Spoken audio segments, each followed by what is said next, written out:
Atchison Ventures in Port Huron is the underwriter for this program and is a proud supporter of PBS.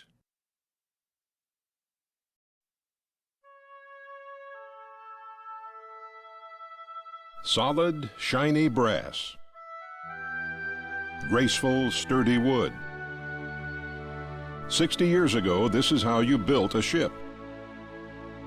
A ship with character, beauty, and power.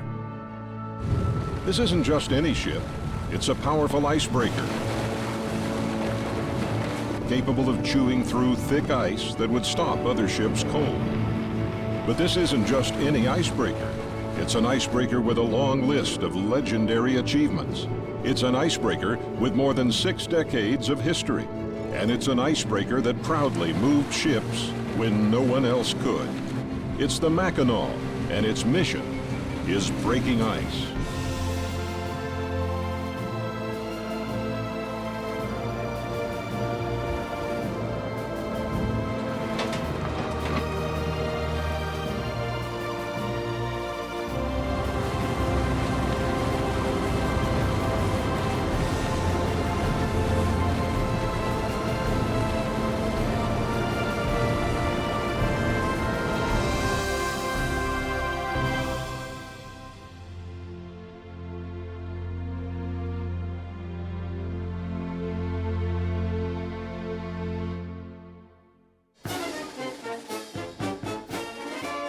Cheboygan, Michigan, the home port of the U.S. Coast Guard Cutter MACKINAW, and usually pretty quiet, is jumping with activity today. For more than a year, this day has been a hot topic in the little cafes and barbershops around town. What's about to happen here has rarely happened before. Today, the Mackinaw is going to be decommissioned, put out to pasture, retired. And like all retirement parties, there's a mix of tears and joy. But this is unique because at the same ceremony, a new Mackinaw icebreaker will be commissioned. This will be the new ship's home port. And more importantly, the Mackinaw name will live on.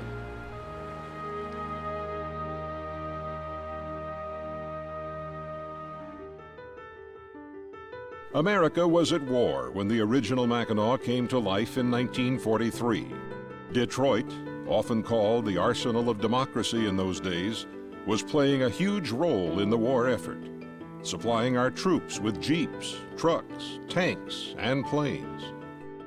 Factories rimming the Great Lakes' southern shores were highly dependent on raw materials, and freighters provided the fastest, cheapest way to move coal and iron ore to the factories. But the crucial cargo had to move through the Soo Locks and the lower St. Mary's River, and during most winters and early spring, these were choked with ice. It's all under a current. It's under pressure, of course, depending upon the amount of water flow through there and really the type of wind that you have. But boy, down in the West Nebish and Middle Nebish channels, they really can funnel and become clogged. Breaking that ice and moving the ships became a critical mission to keeping the arsenal of democracy operating without delays. To accomplish that mission, the most powerful icebreaker of its time was designed. It would carry the name Mackinaw. There has been no other ship like it her entire time. If you were an icebreaker sailor, Mackinaw is the icebreaker you wanted to be on, because there was no stronger, there was no more capable, there was no more successful icebreaker than Mackinaw. In 1943, the Toledo Shipbuilding Company laid the keel. The ship's ribs were spaced closer than usual for added structural strength. Covering the hull from the keel to the waterline was welded plate steel, more than 1.5 inches thick. The ship incorporated all the best design features and components available at the time. It also included a lot of untried systems, which caused construction delays to mount. On a snowy, windy March day in 1944, the Mackinaw was launched into the Maumee River. The final cost was $10 million World War II dollars, equal to well over $100 million today. And with World War II yet to be settled, a Great Lakes legend was born.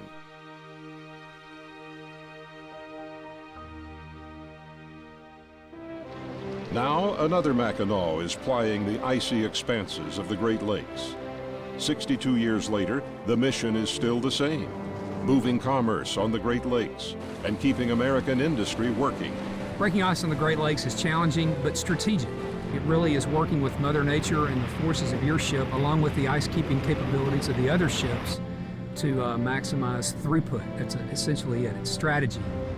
Dubbed the New Mackinaw, this ship brings the latest technology to the task of breaking ice. But some of the ideas have never been put to a real-world test.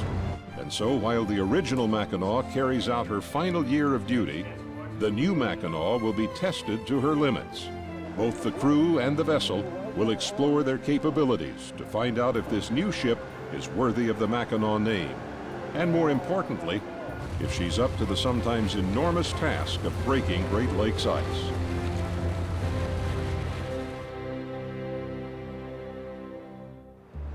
Spring breakout is the ultimate test for a Great Lakes icebreaker. The focal point is always the Sault Ste. Marie locks, the busiest locks in the world. To say the Soo locks are important to commerce is an understatement. It's said that more tonnage passes through the Soo locks than the Panama Canal and the Suez Canal combined.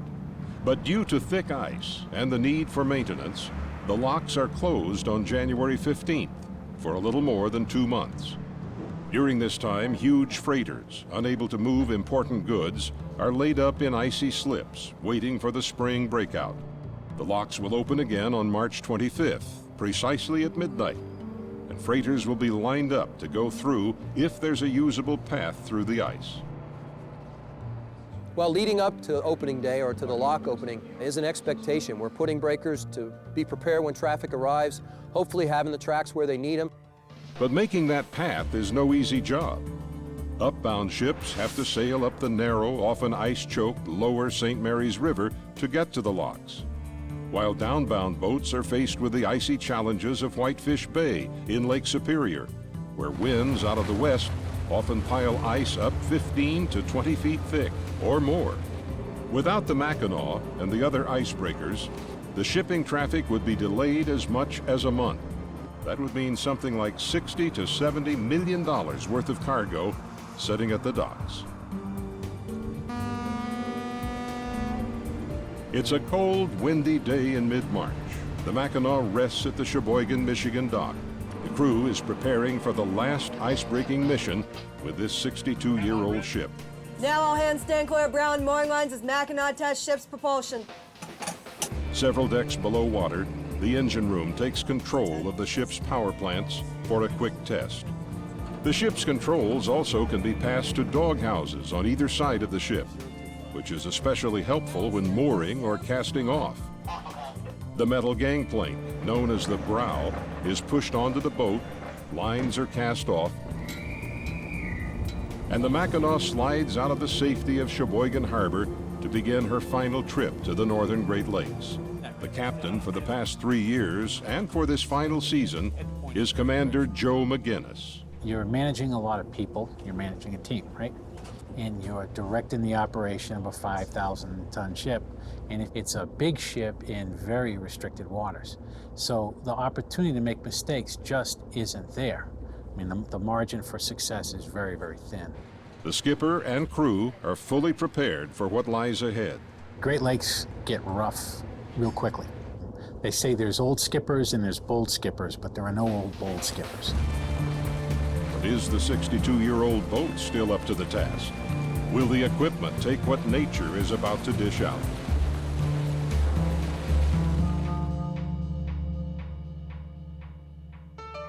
At the same time, the new Mackinaw is plying the frozen waters of Green Bay in western Lake Michigan. This year will be her ice trials, a practical test for the ship and for the crew as well. This is where they get to see what both are capable of. Commander Michael Hudson will be the captain of the new Mackinaw during the ice trial phase. We will be looking at how does the ice impact the ship. If you're operating in 36 inches of ice, how can we operate this ship so that we don't damage it, so that we can get decades of use out of this icebreaker? The new Mackinaw took a little more than 4 years to get to this point. Plans for the new ship were drawn up starting in late 2001. Even ice-breaking simulations were conducted. Models were fabricated and tested for seaworthiness in a specialized towing tank.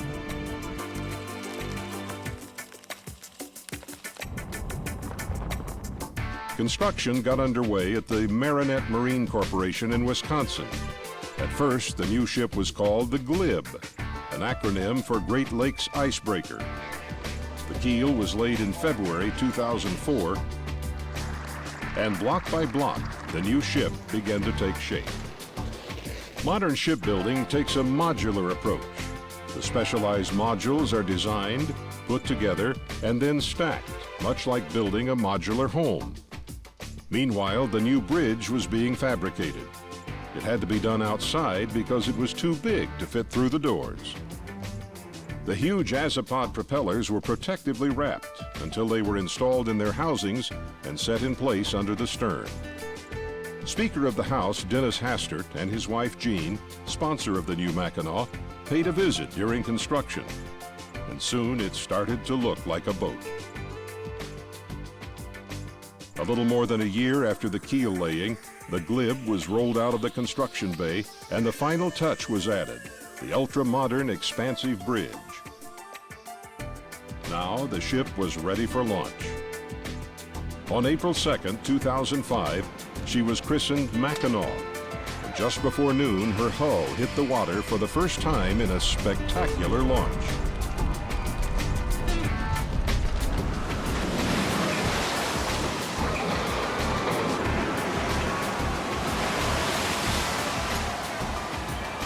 The new Mackinaw was officially delivered to the Coast Guard in November of 2005.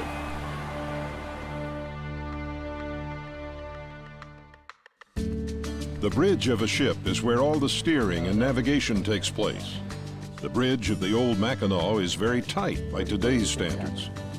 You'll notice that the captain is the only person on the bridge who is allowed to sit down. All others stand their watch. But some things have changed over the years. Female crew members, for instance, are relatively new to the icebreakers. But in the late 90s, the living spaces were reconfigured and the ship went co-ed. There are 8 women among the final crew of the old Mackinaw. One of those is Ensign Gia Barnett from Seattle, Washington. This is her first assignment since graduating from the Coast Guard Academy. Being in charge of a ship this big, it's pretty exciting. Gia is training as a conning officer. The conning officer's job is safe navigation of the ship. They're going to give commands to the helmsman. They're going to control the throttles. They need to get the ship, keep it on course, or carry out the plan that's been set. At 4'10", Gia's biggest challenge may be getting a good view out of the narrow bridge windows. Many of the Mackinaw's features can be attributed to its World War II heritage. Wartime concerns may have influenced the huge steel windbreak surrounding the bridge, but it also narrows the view considerably. When Mackinaw was launched in 1944, the all-white paint scheme was favored, possibly to lessen its visibility from the air, so it wouldn't be such an inviting target. By the 70s, the Coast Guard started painting the hulls of all their polar icebreakers red, making them easier for helicopters to spot. For many years, the Mackinaw was exempted from the change, but in 1998, her hull was finally given the red treatment. Mackinaw's distinctive rear deck has had several configurations.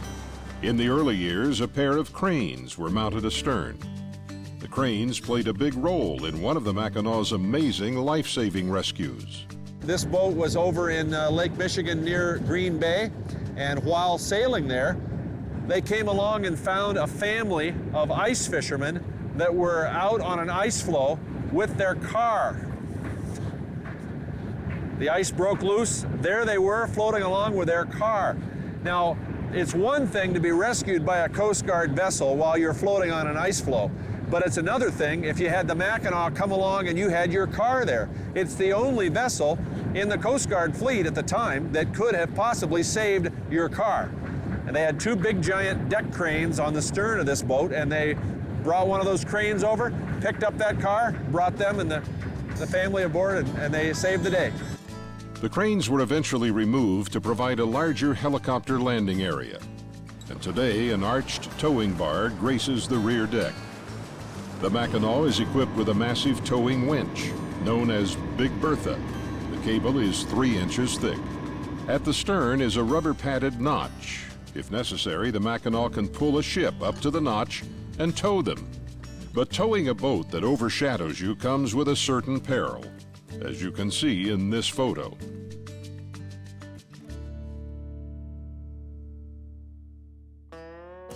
Back in Green Bay, the crew of the new Mackinaw is seeing for the first time what the ship can do. The ship is designed to break ice at 10 knots, 14 inches or more.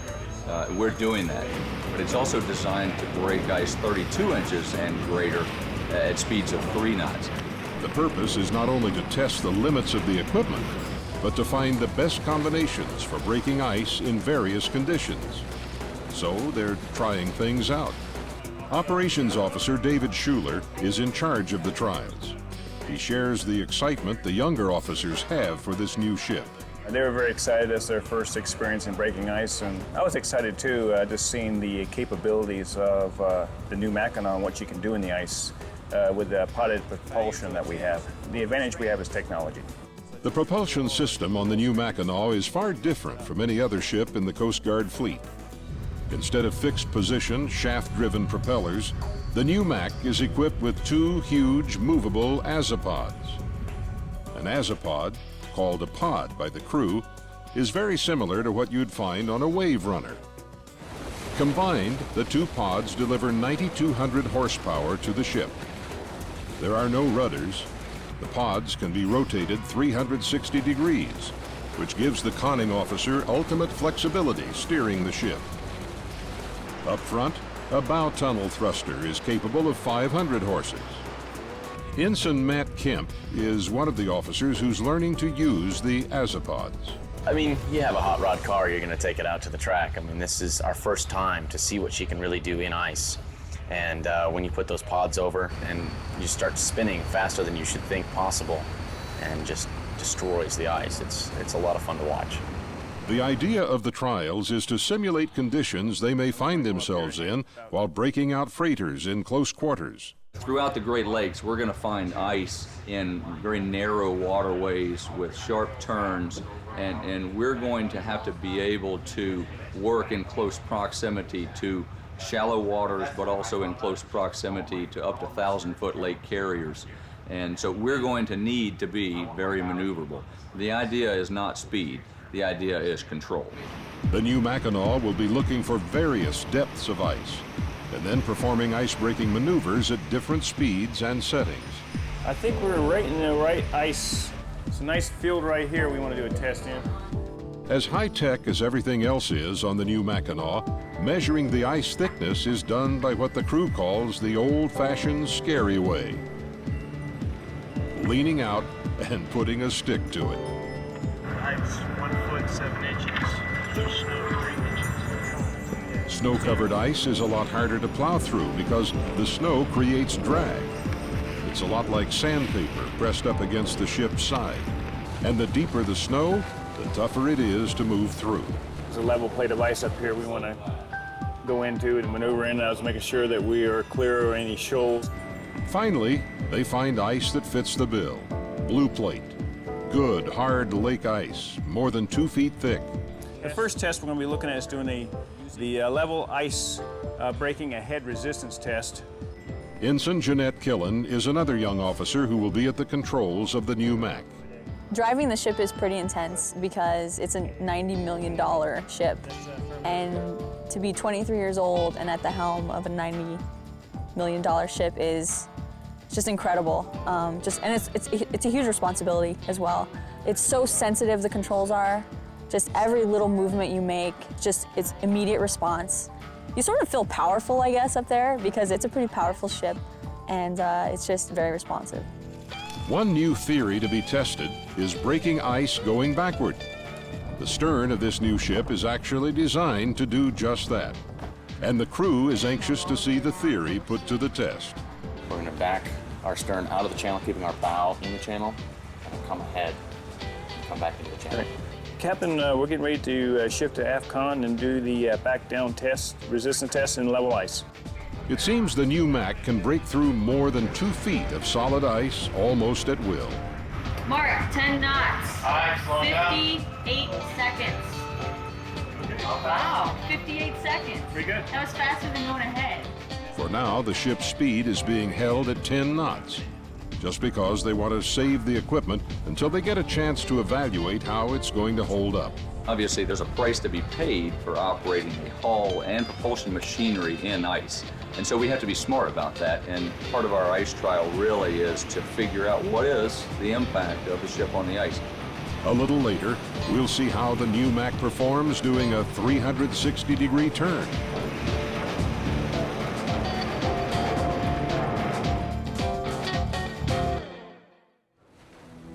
All ice is not created equal, and as you might expect, there are different words to describe various categories of ice. As winter descends, cooling lake waters start forming ice pancakes. Some of the pancakes are from snow-covered shore ice that's broken off. These float together and form what's known as bubble wrap ice. Near the ice edge, there's light, glassy ice. Blue Plate Lake ice is the hardest, strongest ice the breakers encounter.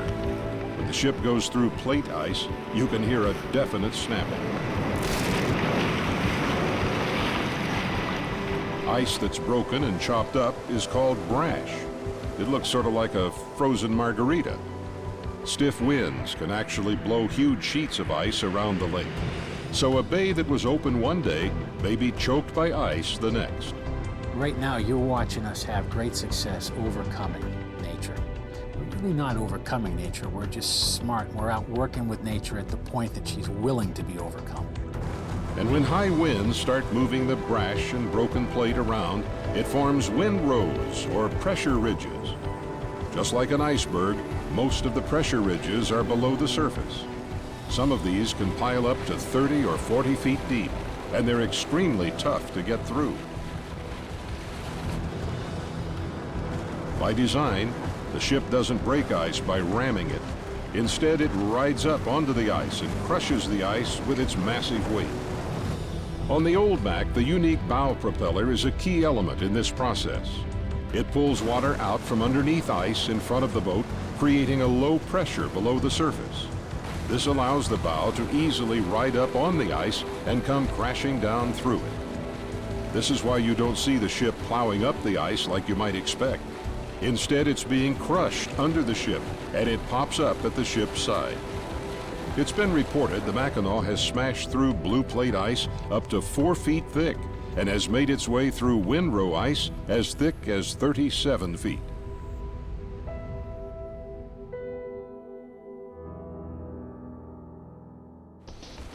In 2003, the Coast Guard became part of the Department of Homeland Security, which means the Mackinaw plays a role in keeping our northern borders safe. On the trip up St. Mary's River, they perform one of those missions going around Drummond Island. Today, we're doing a mission for Customs and Border Patrol. On the starboard side of the ship is Michigan, USA. On the port side of the ship is Ontario, Canada. And you can see as you look out across the ice, in the wintertime, it's a pretty easy border crossing. By running the icebreaker through as the ice begins to deteriorate, we can drop down their need to be out here patrolling because we're taking this route away from people that would smuggle across here. Mission accomplished. Now the Mackinaw gets to work opening up the St. Mary's River channel. The captain's plan is to make a series of V-cuts that will open the ice pack and let the current and winds flush the ice down the river. We have a gale wind from the northwest blowing. So we've got the wind blowing straight down the course line. It doesn't get any easier than this for making progress on clearing ice out of a channel. Working with Mother Nature, she moves that ice around. We're cutting it into strips, and then Mother Nature is evacuating it with that gale wind right down the course line and out to sea. See, this is dramatic progress that we're making today. Normally, we'd be at this 3 or 4 days before the ice even started to move. So to come up here today and just get out here and see it moving already, it feels pretty good. After a long, productive day working the river, Mackinaw heads up the lower St. Mary's River for the 40-mile trip to the Soo Locks.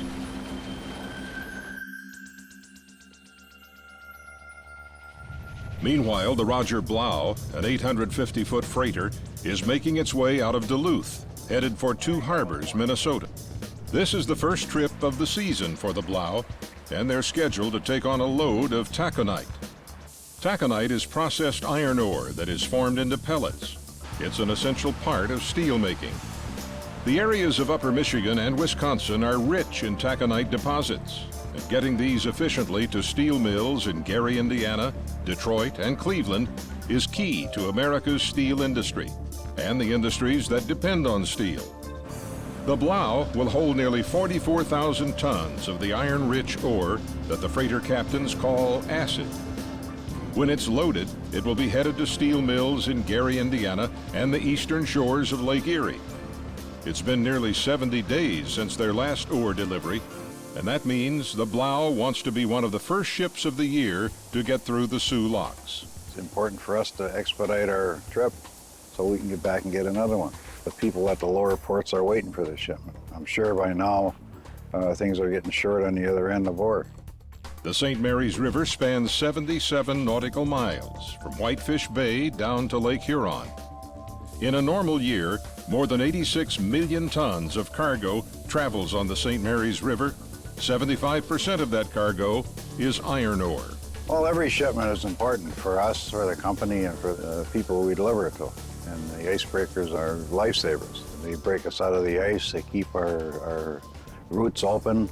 I can go on and on about the importance of the icebreakers. The Blau will try to time her first transit to arrive at the Soo locks just as they open. It's usually a 25-hour trip.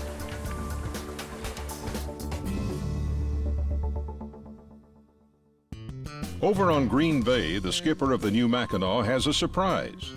At least once a season, the crew gets the rare opportunity to venture out onto the very ice they're destroying. It's a call they all anticipate hearing, Ice Liberty.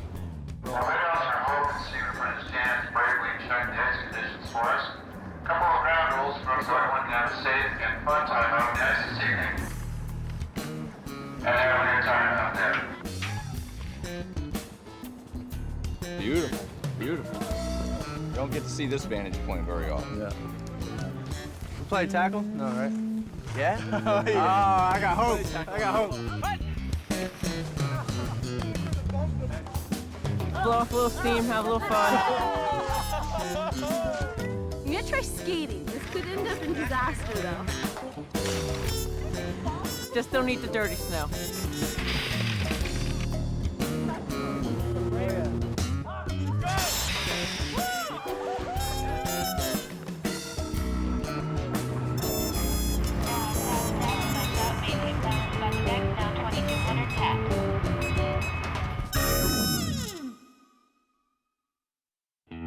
The old Mackinaw is pressing north toward ice-choked Whitefish Bay in Lake Superior.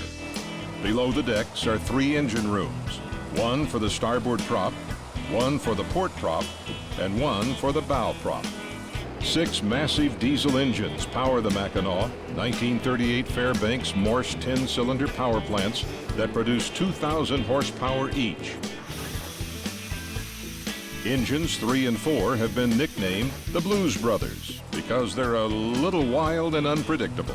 Throughout the years, it seems most of the problems have happened in two-space. They got Jake and Elwood in there, and they kind of live up to that Blues Brothers kind of wild and crazy attitude down there. Each pair of diesel engines generate power that drives an electric propulsion motor that turns a prop. Each propulsion motor is capable of 5,000 horsepower. The aft propellers have huge blades, 14 feet in diameter, that turn at a maximum of 110 revolutions a minute. The bow propeller has a 12-foot diameter blade.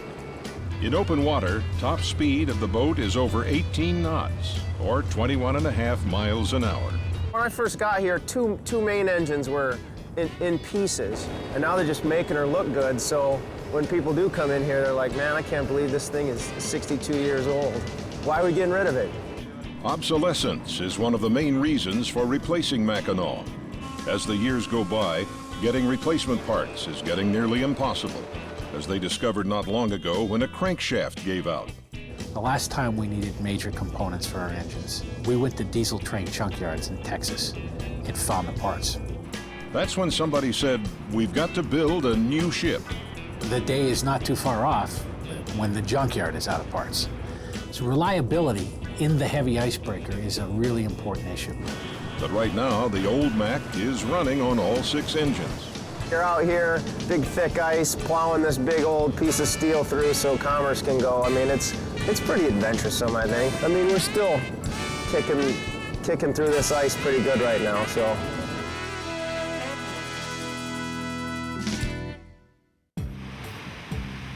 Back on Green Bay, the new Mackinaw crew is still testing their capabilities in 28 inches of ice.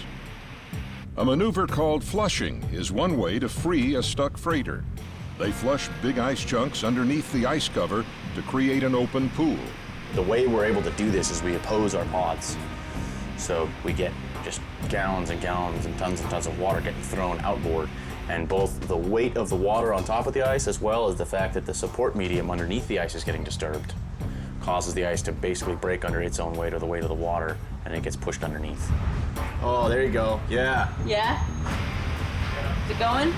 You got a big section, 2 big sections, 3 big sections rolling away. But by far, the ship's ability to run circles in the ice causes the most excitement. We're going to come over here to the right, over here to the level ice over here, and we're going to do a 360-degree turn at 10 knots.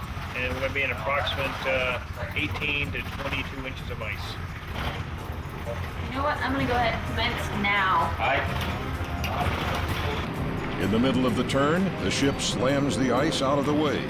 Huge plates break into smaller chunks as the new Mack does a donut in the ice. Do that again. That was awesome. That was the coolest thing ever. The ship can almost turn on a dime. The ship was very maneuverable. The ship can just cut this ice like a hot knife in butter. But it wasn't until you stuck your head out the window and looked down to see how thick the ice was did you realize how much ice we'd really been transiting through.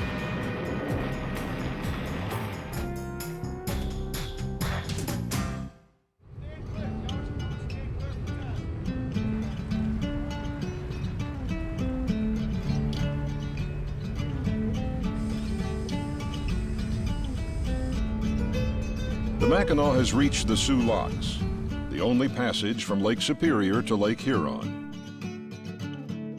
Sharing a lock with the Canadian icebreaker Risley, the Mackinaw will soon be on its way to its toughest challenge of the year. What lies ahead is a busy couple of weeks, filled with long days and nights. About an hour before sunset, Captain McGinnis orders the ship hove to in solid ice. The crew is going to get their chance for a little fun time out on the ice. It's a minute to drop all that danger, get off the ship, just enjoy being out here in this truly unique environment. And just have a little bit of fun together throwing a football around.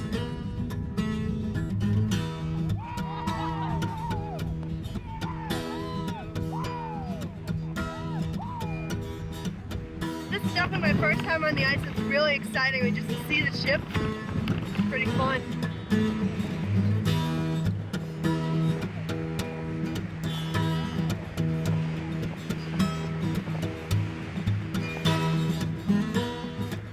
She really was a work of art when she was built. And here she is 62 years later, a testament to the artisans that built her.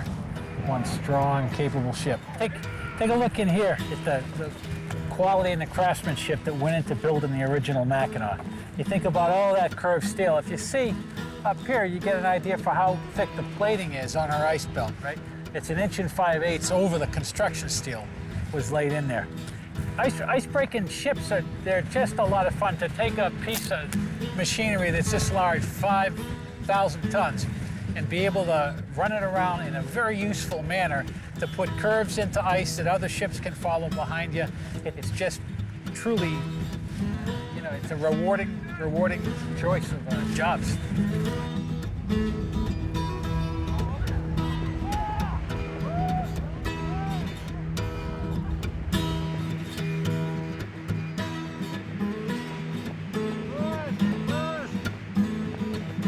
They're Everybody puts their heart and soul into this boat. It's a reflection of how people work and their work ethics. And it's just, everybody's proud to be on it and show it off. You put your heart and brain into that ship.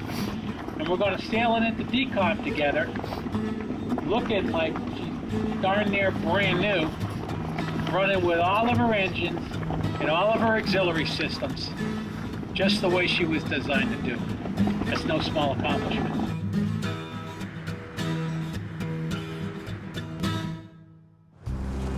The new Mackinaw has a dual mission, part icebreaker, part buoy tender, and for that reason the deck has a cutout section to allow easier tending of the buoys. A 20-ton crane handles the heavy lifting. On the new Mackinaw, you'll see crew wearing hats with the word plank owner across the back. A plank owner is a member of a ship's first crew. It's awesome. I think all of us as plank owners, we've seen her, you know, from when she was not a ship to when she was, you know, tossed in the water for the first time. It's like our baby. It's not our ship. It's something that we all helped create. When the original Mackinaw was commissioned in 1944, there were 130 plank owners, and today the crew numbers 84. On the new Mac, there are 57 proud plank owners, 1/3 fewer crew members than on the outgoing Mackinaw. The sizable crew reduction is possible because of modern efficiencies. One of the most noticeable cutbacks is on the bridge. The old Mac may have as many as 10 people on the bridge while underway, compared to the new Mac, which can operate with as few as 4 on the bridge. On most ships, the conning officer, the one who's primarily in charge of the ship's movement through the water, does not directly control the ship. On board Mackinaw, the pods are just too complicated to control, and they're too fast to respond. So when you're the conning officer, you're physically controlling the movement of the pods and thus the movement of the ship. The engine room is another area where crew has been reduced. The old Mac's engine rooms are always staffed with engineers standing by at all times the engines are online to monitor and respond to problems. In the engine rooms of the new Mac, cameras and video monitors allow one person to keep an eye on things, and monitoring systems with audible alarms warn of problems.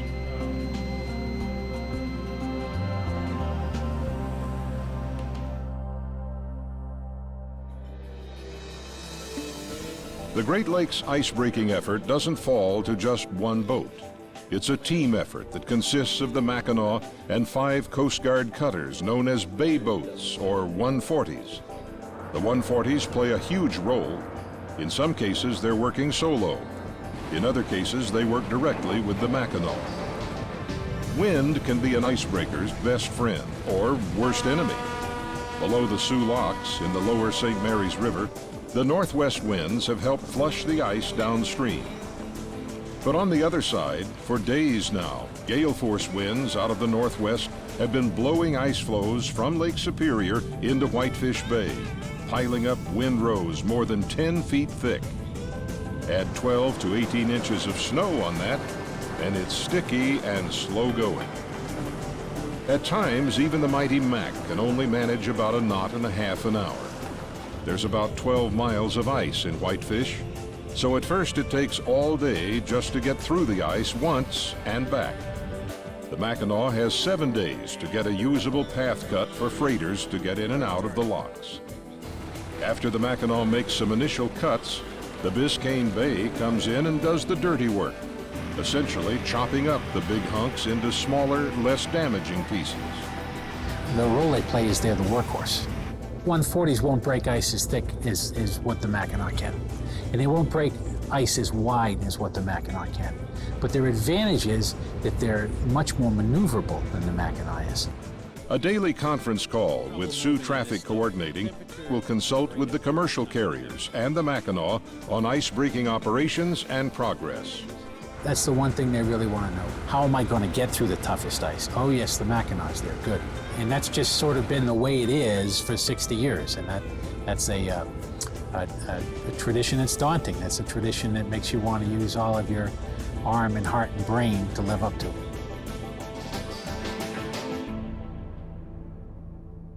So how did the two Mackinaws stack up against each other? Well, that sort of depends on your perspective. When it comes to size, the old Mackinaw is 50 feet longer and 12 feet wider. While the old Mack cut a swath 70 feet wide, the new Mack's beam is only 58 feet.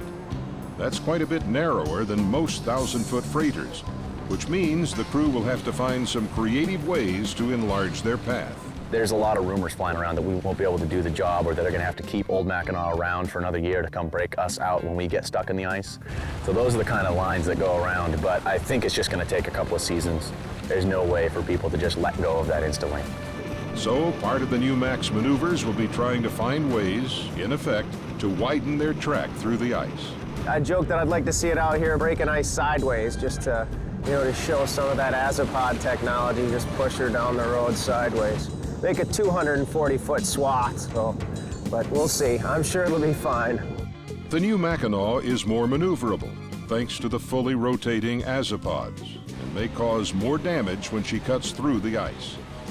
The old Mack's engines combine to deliver 10,000 horsepower to the rear props. The new Mack's engines deliver 9,200 horsepower to the twin azopods. The old Mack's generators run on DC power, while the new Mack is an AC boat. AC motors don't require as much maintenance. Comparing fuel capacity, it's no match. The old Mack wins hands down. It can hold almost 347,000 gallons of diesel, while the new Mack holds just 131,000 gallons. But when it comes to quarters, comfort, headroom, and visibility, score a clear victory for the new Mack. Just one of the technical advances on the new Mack is the dynamic positioning system. Essentially, it allows the ship's autopilot function to keep the ship on a plotted track. The system is usually more accurate than controlling the ship manually.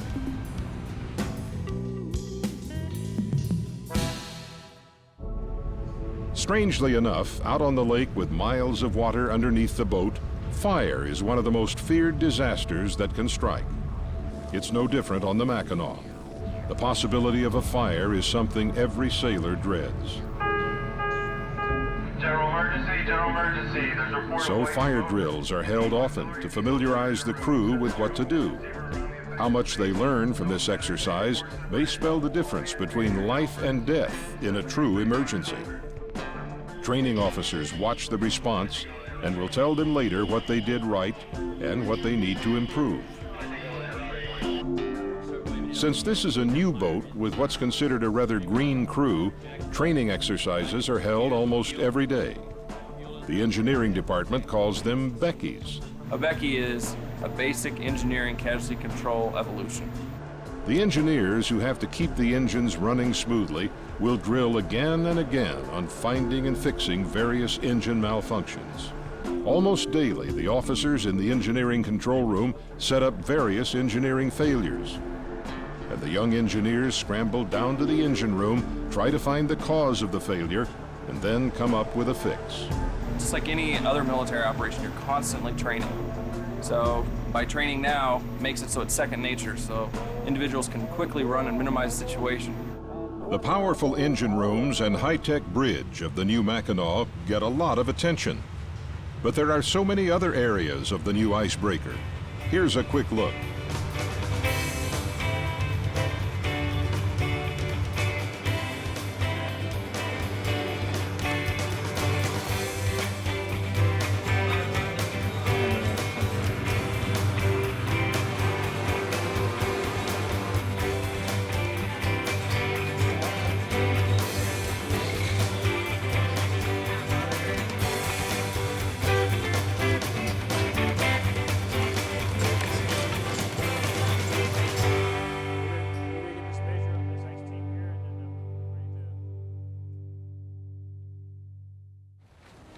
Now, with just one full day left before the Soo locks open for the season, the Mackinaw is making her final cuts through Whitefish Bay.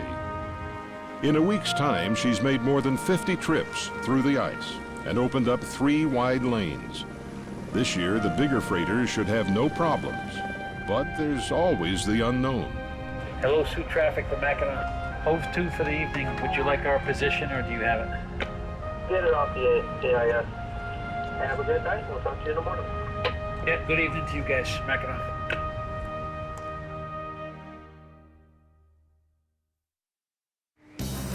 Ice trials have ended for the new Mackinaw. The officers and crew are extremely pleased with the ship's performance during this last week in the ice. With the ship heading back to home port, the crew seems reflective about what they've just been through. They took a new, untested icebreaker out into the frozen lakes, and literally they are writing the book on how to use it. The trials went well. The boat performed great, even better than expected. I can't describe how awesome that was.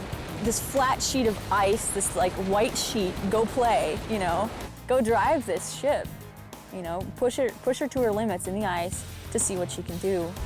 And now the plank owners of the new Mackinaw can't wait until next ice season when the big freighters need to move freight, and they are the ones who will be out there breaking ice. So breaking up the St. Mary's River, just, you know, you can hear the echoes on the banks of the St. Mary's when she hits some thick stuff. So I'm really looking forward to proving it in that ice. But based on what we've seen so far, I'm really, really confident about our ice breaking abilities.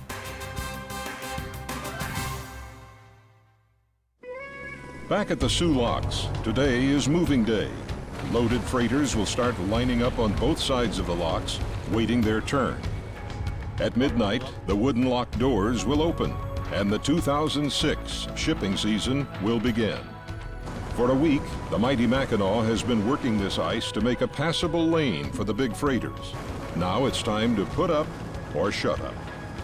The first freighter going through will be the Edwin H. Gott, a powerful 1,000-foot freighter carrying a load of taconite.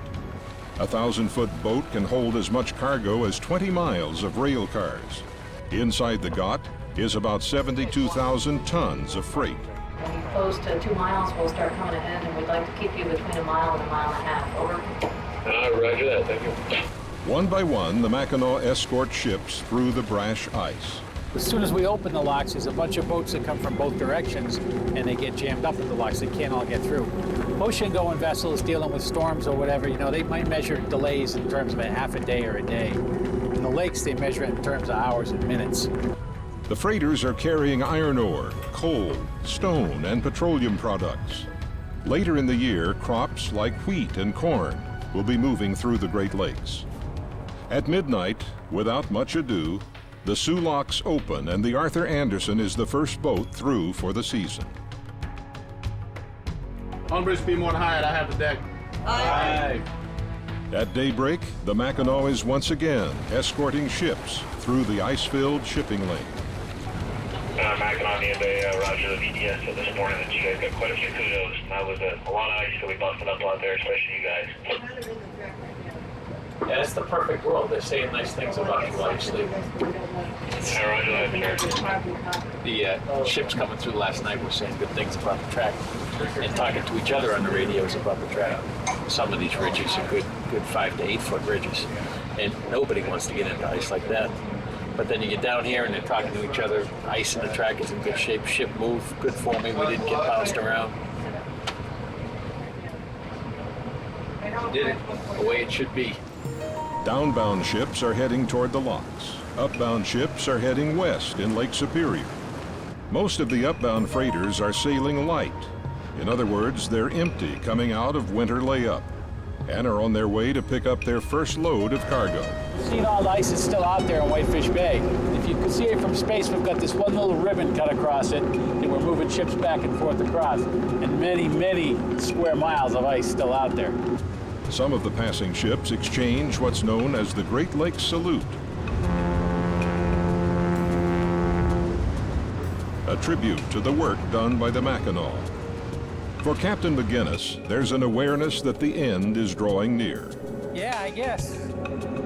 I don't really think of it like that, you know, but last season for Mackinaw and last season for me maybe too. You know, out here actually doing it. So I guess it's a darn good thing it's going well, eh? Ship's running good, operations going good, we'll take it. The Roger Blau's trip across Lake Superior went without a hitch, and so does her final leg, a dozen miles down to the locks. By nightfall, the Blau is in the locks and is on her way downbound to Gary with the load of taconite pellets. It will be a 29-hour trip.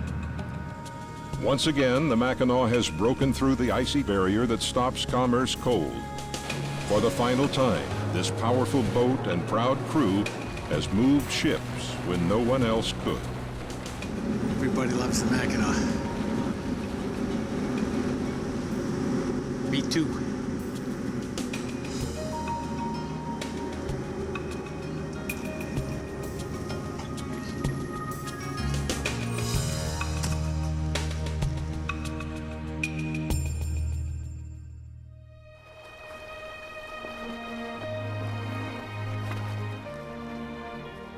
This is the day. Time to let the 62-year-old Queen of the Lakes rest and let the new kid take up the challenge. Thousands have turned out to say farewell to one ship and welcome to another. There aren't many times when a ship is decommissioned while another is commissioned, and especially when they assume the same name. These are historic events for the Coast Guard. We celebrate the service of this mighty cutter Mackinaw, representing generations of sailors, so many of whom are represented today. I remain in awe of the capabilities of the ship and the competencies of the great sailors who have sailed her. It's fitting that Captain McGinnis has the final word.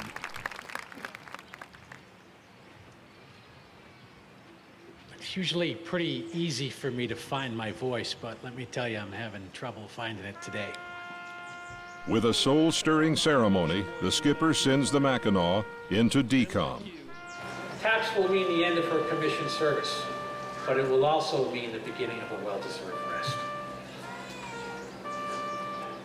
Rest well, Mackinaw, you've earned your rest.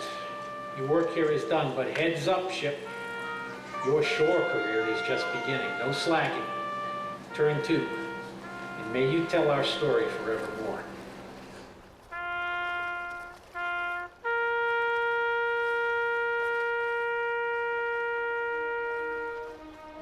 Commander John Little, we wish you and your crew the very best of fortune and pledge our collective support as you take over the duties, the traditions, and the responsibilities of the heavyweight champ. May you serve in challenging and rewarding days, and may you prevail. You must prevail as you begin to write Volume 2 of the Legends of the Mackinaws. Good luck, John.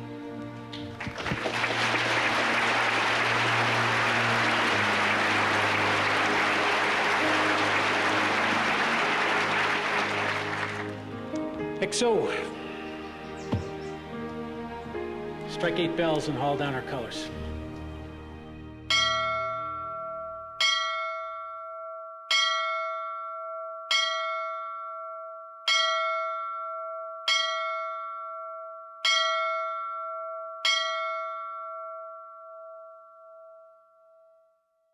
Then the mood changes from somber to festive. Now it's time to commission the new Mackinaw. Is this a great day or what? It's a tremendous honor to be here today for this significant milestone in the history of the Coast Guard, the Great Lakes, and quite frankly, America. A treasured item is exchanged from the old Mac to the new Mac, a spyglass, a symbol of the continuity of the watch of the Mackinaws. We know this new cutter has a proud tradition to uphold, and we're going to give it our all.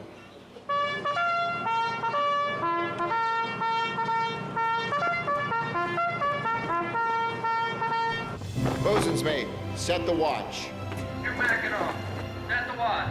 On deck, section 1, watch 1. And with all the appropriate pomp and circumstance, the new boat is commissioned. What New Mackinaw means to Great Lakes Shipping is a continuing of a legacy forged by WAGB 83. We expect to keep those shipping lanes open. We're going to have to use all of the technology of this ship to do that. We're the heavy icebreaker, the biggest one on the lakes from the U.S. Coast Guard standpoint, so you bet we have a big responsibility. I think it's more of an acknowledgement that Mackinaw is taking over. Relieving the watch is the way we put it. Someone equally qualified to take the watch out of the hands of those that have served really long. It's the start of a new era, a new boat, with new legends to create.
The original Mackinaw icebreaker is now an operating maritime museum in Mackinaw City, Michigan, open to the public from mid-May to mid-October. For more information or to support the museum, please visit themackinaw.org or find them on Facebook at Icebreaker Mackinaw Maritime Museum.